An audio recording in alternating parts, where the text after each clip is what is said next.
morning or afternoon or whatever it is for you, I have a favor to ask. In the comments, wherever you're reading this, can you kind of offer up your questions of faith? I would like to do a sermon series this summer on the questions of faith. What do you want to know? What do you want to ask? What are the things that, I don't know, you've just never figured out? Maybe it's something simple, maybe it's a text that you just kind of struggle with, but can you please write those in the comments, and I'm going to compile them and we'll look at them for the summer. Kind of looking to have some fun with this. Today we are still in Lent. We have about 3 weeks before Easter. Easter will be exciting. I invite you to come and join us. Holy Week, we have special events. If you get the email, please feel free to join us. It should be an exciting time, an enriching time in faith. Our text this morning comes from Luke chapter 6, continuing our walk through the book, through the chapter, verses 43 through 45. No good fruit bears bad fruit. No good tree bears bad fruit, nor does a bad tree bear good fruit. Each tree is known by its own fruit. Figs are not gathered from thorns, nor are grapes picked from a bramble bush. The good person out of the good treasure of the heart produces good, and the evil person out of the evil treasures produces evil. For it is out of the abundance of the heart that the mouth speaks. I think this is probably one of the best texts we could wrestle with in Lent, because Lent is a time to stop and to reflect on, where is my heart? Where am I focusing my energy, my devotion? Where is my treasure? To look at maybe our fruit is a little thorny. Maybe we need to pick off some thorns or heal some thorns. A lot of thorns come from hurt or anger or fear or grief, things that scare us or hurt us. And so those thorns that oftentimes become thorny to other people come out of a place of pain. And maybe it's something that we need to address.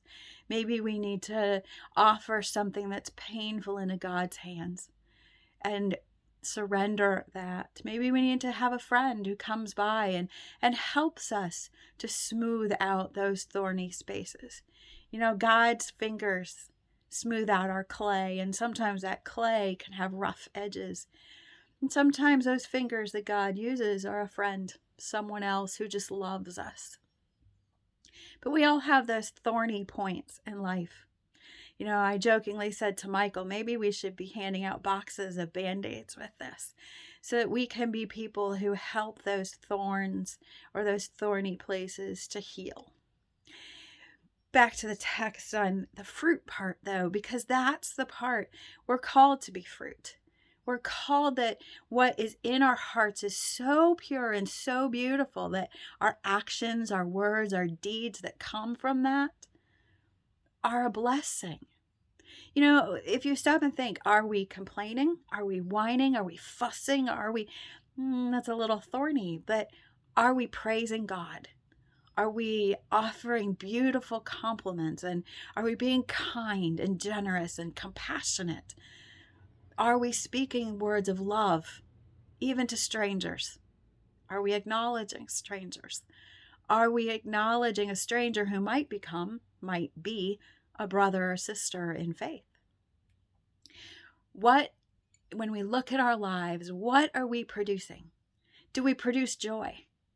Fruit is one of those things that's like, if you're happy, it overflows. Last week we talked about the cup that's, you press it down, you shake it, and it overflows.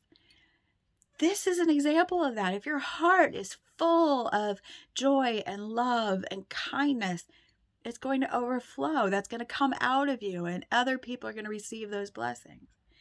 I'll admit, life seems to be a dance between the thorns and the fruit, and none of us are perfect, but none of us are completely evil either. We tend to think that some people are perfect, or maybe they're just not worthy of time, not worthy of. Everybody is a little thorny, but everybody has the potential of producing fruit. Rose bushes, they have thorns and they have the most beautiful flowers. Raspberry bushes, blackberry bushes, they have pretty prickly thorns, and yet they create some of the greatest fruits. We can't all be perfect all the time, but Lent offers us the opportunity to look at our hearts. Maybe there are thorns that we need to clean out. Maybe there are fears and angers that need to be dealt with. And give the room for the fruit to grow, the kindness, the compassion, the loving generosity. As we wander towards the cross, where is your heart? Where is your heart? What is the treasure of your heart? Are you holding on to the thorns, or are you holding on to God's love that creates happiness, joy, compassion? It's a time to reflect. As we move towards the cross, where we can leave all those thorny places at the foot of the cross and seek forgiveness, we need to know what they are. So look at your heart. Is your treasure fruity or thorny? It's time to clean out, isn't it? All of us. None of us are perfect. So I invite you to join me in this journey of looking at our hearts and walking to the cross to leave those thorns. Amen.